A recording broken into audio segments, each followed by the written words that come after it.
Hey everyone, this is Jackie Cooper. We are here today on Jay Cooper Travels, and I'm really excited to be streaming out. Not sure who our new friends who are going to be listening and watching, but definitely like and subscribe, and also hop over to the Blockchain Legal Institute's website because we are doing a lot of revamping, and I'm really excited about the new look that's happening right now.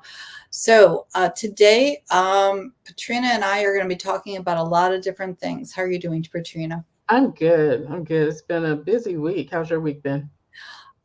Really good. I'm thinking back. I did a lot of grant research that you and I have been talking about. I Yes. also did a something. Well, we'll hop right into it. Whenever you start a new company, you need to do filings Yes, you with the do. government. Yeah. And there's this new filing. I'm looking at the paperwork dealing with, I guess, the Treasury Department's of Mhm. Financial Crime Enforcement Network. Yes. And I got this letter in the mail, and it was not from the federal government. So this is another topic that we're going to be talking about: is watching out what you get in the mail because there are Absolutely. scams as well as not scams. Hmm. And I went to the this company's website and realized, okay, they were asking to for some information because they wanted to charge me, and it's very good to hire a consultant. I hire Patrina to do different work, and if you want to have her file forms, it's really good if you know the person that you're filing the forms with. I did not know who this company was. Yes. Did not want to give them my credit card information. I did not want to have them do a filing on my behalf for my company because I don't know who they are. Right. And but the deadline still exists, so It does. you have to do these With filings. penalties, because it's like $1,000 a day if you don't file. Whoa, For whoa. for new companies filing this year, $1,000 a day if you do not file within the 30-day window. So there are some stiff penalties tied to this. Wow, that's incredible. And it's incredible because you might not know that this is happening. Exactly. So again, I say it every time, but if you are working with an individual who is helping you incorporate, then it's important for that individual to let them, that you have these additional paperwork that you need to file. And Mhm. again, that's why I work with Patrina for different trusted matters. But again, going back to this is if you get papers in the mail or if you get emails, just like we always say, watch out for those scams and the phishing episodes. Mhm. It happens through the mail too. So just because you get Absolutely. a piece of paper doesn't mean it's legit. Yep, emails, text, it doesn't matter these days. Technology gives us so much space for good and for bad. So, Yeah. I had another client who very similar. You know, we had already said we would do the EIN. He got a email, I believe, in the after his filing was complete at the state level, and he goes, "Oh, I paid them to do the filing for the EIN," and I was like, "Why, sir? You've already paid me to do that. We're going to do that next." And he was like, "Oh." So he contacted the company and put a little heat on them, and they did refund, his money, because he was like, "You basically scammed me into doing this. I didn't know that I was already paying for this, and you send this letter, and it's not even part of the IRS. It's just another company." So yeah, there are other companies out there. So just be mindful of that. Some things are good, some things not so great. Yeah, no, and when you are doing, we've been doing a lot of grant research for both Yeah. Blockchain Legal Institute Foundation and the Maryland Blockchain Association, and it is amazing, both the preparation work that you need to do and just the background. So again, Absolutely. you and I've been advising nonprofits on different fundraising aspects, and Hmm. now I'm in the midst of doing it. So Yeah. yeah, so it's an interesting process, and organization is critical. It really saves Mhm. you time. Absolutely. So, anytime you can use any of those tools that we've talked about that are out there, one of our favorites, of course, is ChatGPT, but there's so Yeah. many other tools out there. Take advantage of it. Matter of fact, Jackie's working on the budget right now for a grant that we are considering. She sent it to me. And as soon as I saw it, I was like, yeah, this isn't going to work for a nonprofit. It's great for a for profit. We're going to have to make some tweaks. And so, once she makes the tweaks, we're going to go ahead and use some of the tools that I like to cheat with, ChatGPT. I'm going to drop it in. I'm going to create a budget narrative because that's one of the things you have to have Yeah. for a nonprofit grant. So, another great way to maximize your time, use your resources, and then, you can move forward and work on some other things. But yeah, that was definitely one of those things. When I saw that budget, I was like, yeah. Yeah, no, I'm learning too because I'm very much in the for-profit mindset, and I'm switching over to kind of be both in the 501(c)(3) and 501(c)(6). And so it's been a learning process for me. And the other eye-opening, awareness is that, those two entities are startups, and very much relying on the gifts from others or memberships. And so when you are writing a grant and you realize, it's staring you in the face as to how many members do you have or how many donations do you have, even though over the course of time you're going to Uh-huh. more, it's the idea that, okay, how do I show the value of what it is that we're doing, Absolutely. even though the value might not have materialized as of yet Uh-huh. in the bank. So, it's having that future vision and then being Uh-huh. able to express it through the grants and everything else like that. So this is a process that, again, we'll be able to kind of share with you live as we're experiencing it and have the success stories or the failures, because again, every non-successful story is a lesson It's learned. yeah, absolutely. So on how to tweak it or what to do. And luckily, working with you, you've had a lot of history. So you already know by looking at this that this is not going to work. That you gotta change it. So because we're taking on trying to apply for federal grants, which is huge. And so I've been meeting with different people over this past week. Yeah, you asked, and I've been calling different state agencies to look Mhm. who are they giving grants to and Mhm. getting advice from them on who to partner with. Mhm. One of the things that I learned on a federal grant, because our time deadline is so short, even though I really, really think that we would have a chance to do it.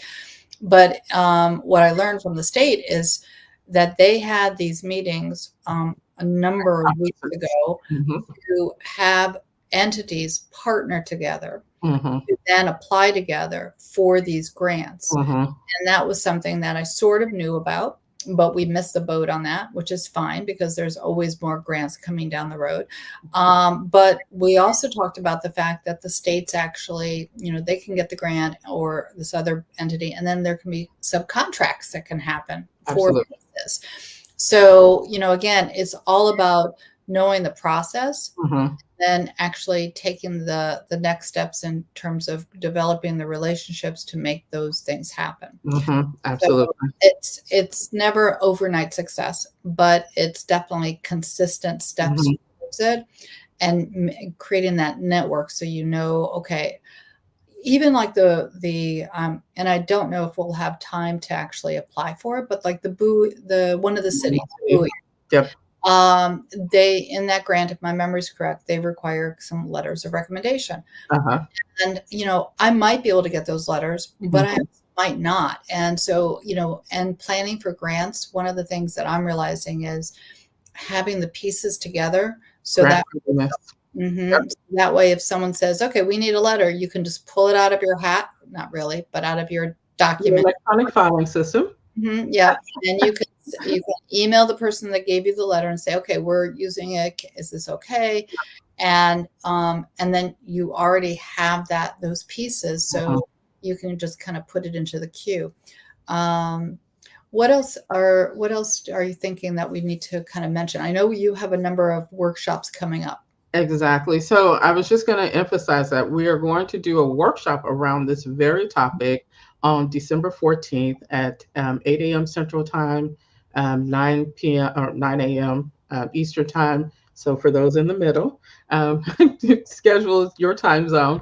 And so we're going to talk about this very thing because grant readiness is such a huge part of grant seeking. You have to be ready before you actually go out and get these grants. And so that's Yep. what I've been talking to Jackie about as we are prepping for different things. Because she's like, well, we're just going to write this. And I'm like, yeah, that looks really good. But there's some things I told my intern is assisting in this. As a matter of fact, she's come up with a great list of grants as well. And so she's like, we can begin to weed them out. I'm like, yeah, because you have to know if one organization is asking for financial statements versus audited financial statements, and you're not in the place or space where you now have an audited financial statement. Most organizations don't at this starting point because you're young. I don't recommend audits until you've been in existence for at least 2 years, or you're bringing in somewhere between 150 and 250K. The government, federal government, doesn't require it until you have a single audit of $750,000. That's one grant. But long before you get there, you need to have some credibility and a track record. And so establish that far before you reach the 750K mark. So Yeah. those are just little things that you need to know as you're going into the grant process so that you're not wasting your time applying for something that you're not even eligible for. Yes, you're a nonprofit, but you don't have some of the basic pieces in place. So we will talk about that December 14th. The link is coming. Other things that we're getting ready to do is if you just want to start a nonprofit, I'm doing a series of classes on that through the Houston Public Library. You can go to their events page and sign up for that for the online classes. And they also have some that will be in person as well. So if you are in the Houston area, feel free to come to the Central Library on those days. So that will be October 5th. October 9th, October 14th, no, 23rd, and I'm missing one day, 19th and 23rd. And then I'm speaking on grant readiness November 1 with the Grant Professional Association. That link, we can drop it so that you can register if you'd like to see that piece of the conference or if you want to attend the entire conference. It's a great place to learn about grant writing if that's something you're interested in doing, and grant management, because we haven't even begun to touch on what happens when you get the grant. Oh my gosh, that's a whole nother thing. You know what? That's an exciting part. That's Yeah. really exciting. When you get, it's sort of like getting into, school. You get that acceptance letter, and then all of a sudden it's like, I got it. And now you have to think, okay, how do I But now what? And are you ready? document Yes. it? And so it's those, I say it's a little thing, but actually that's a huge thing. Congratulations to every person who has ever got a grant. Yeah. Now you got to manage it. And that's a whole even separate piece of the industry, which I happen to do grant management. But it is definitely something you just don't want to jump into the water without understanding how deep that pool is, particularly if it's a federal grant. Because, as I say, I'm not going to jail for you. I'm not going to jail with you. We're just not going to do jail. That's my little mantra. Any client who's ever worked with me, that's what I tell every single one of them. Orange is not the new black for me. For me. I understand. But I'm not doing it. So a few things I do want to mention for those that are listening. I don't know when you're going to hear this because this is, always on the feed forever. Definitely go over to Eventbrite and look for the Blockchain Legal Institute. And that way, no matter what events we talk about, the events will be listed there. And that way you can sign up for the free events, the paid events, whichever events we're listing, because we are constantly doing more workshops.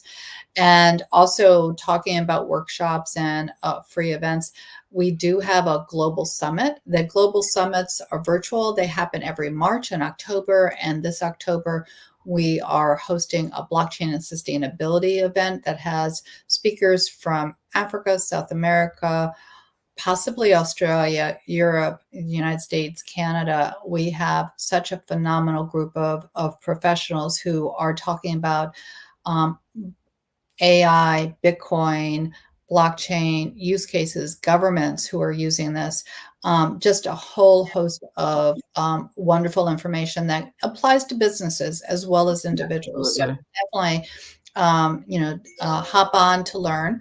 And then on September 24th, if you happen to hear this prior to that, there's another event happening with the Digital Asset Regulatory Authority. And again, there's some phenomenal speakers happening for that event. That's an hour-and-a-half event on Tuesday, the 24th. And I'm trying to think of what other, there are a lot of things are going on. I know Matt and I and my BLI team, we're traveling to Wyoming Stampede next week. So that's going to be a lot of fun, and we'll be speaking there. And then after that, there are some other conferences and places that we're going to be. So definitely talking about travel. A lot of great pictures are going to come out on socials, but also information. I'm trying to think if there's anything else. I guess definitely go over to Blockchain Legal Institute so you can use the library to gain information. We had someone from Contact Us message us and say, where can he go to gain more information? And the library is exactly designed for everyone because we're constantly uploading links. So if you don't know what the website is, it's www.bli.tools. And then if you are in Maryland, definitely come over to the Maryland meetup side because we are doing virtual meet and greets. And that website is Maryland spelled out, blockchain spelled out association. So Maryland Blockchain Association.org, O-R-G. So definitely check out that and let us know if you are curious about blockchain or within this space, because we want to represent you and also help you with your growth and find grants and hackathons and all that other great stuff. And one last thing, because I know we're always at our 15-minute mark. We are. I do have a nonprofit. It's the Blockchain Legal Institute Foundation. So that's BLI.Foundation. And if you would like to make a donation to help with the giveaway of, oops, Daisy, as I drop my books, the Bitcoin Cinderella books, because we're going to conferences, we want to give the books away. Definitely give a donation. A small donation of any size from $25 and up will allow us to give the books away to families that are curious about blockchain and would like to learn more. Anything else that you can think of? So last thing, you and I were talking about the Hong Kong market. And so this is great for those business owners. And it ties into what we were just talking about, because there actually is now, the Hong Kong market is leading the integration of Bitcoin or not Bitcoin, but cryptocurrency, Bitcoin being the one that's used the most often, into actual financial transactions. So they're connecting the portal that will allow you to basically make the choice of whether you want to pay in fiat, cash, credit, or cryptocurrency. So that's something that's really interesting. It will be interesting to see what the outcomes of that will be. But that also lets us know that more and more, this is going to become a part of our everyday life. We already know that there are companies out there like PayPal who give you that option. And so for a large government to begin to lead in this space, it's just amazing where we will be in, say, even a year from now on how we use and pay for our everyday things. No, very true. And I know this is not United States based, but I saw in the news the UAE has authorized the payment of allowing cryptocurrency to be used to pay salaries. So in the UAE. So I mean, that's huge. They're very forward thinking, and it's I'm not sure all the I'll say consequences as a result of that in terms of how they're taxing it and how they're going to, which one they're recognizing. But it's from the short post I saw, it seemed like it was broad. And so it would be determined by the employer which crypto that they would like to then pay the salary. And also in terms of the employees saying, yes, I want to have Bitcoin. Exactly. Yeah. That type of thing. So that should be interesting. So, there's, like we said, we will continue to kind of peruse what's going on around the world and kind of give you highlights about that. because it is relevant, and it might not apply directly all the time here in the United States, but if you're doing business outside, which many of us are, Yeah, it's important for us to know. absolutely. So, Yep. All right, guys. Have a great week. As I always say at the end of all my conversations with everyone online, be kind to yourself, be kind to others. We're all connected in this one world, and today even more than ever. And we will see you after the Wyoming Stampede. Bye, guys. bye.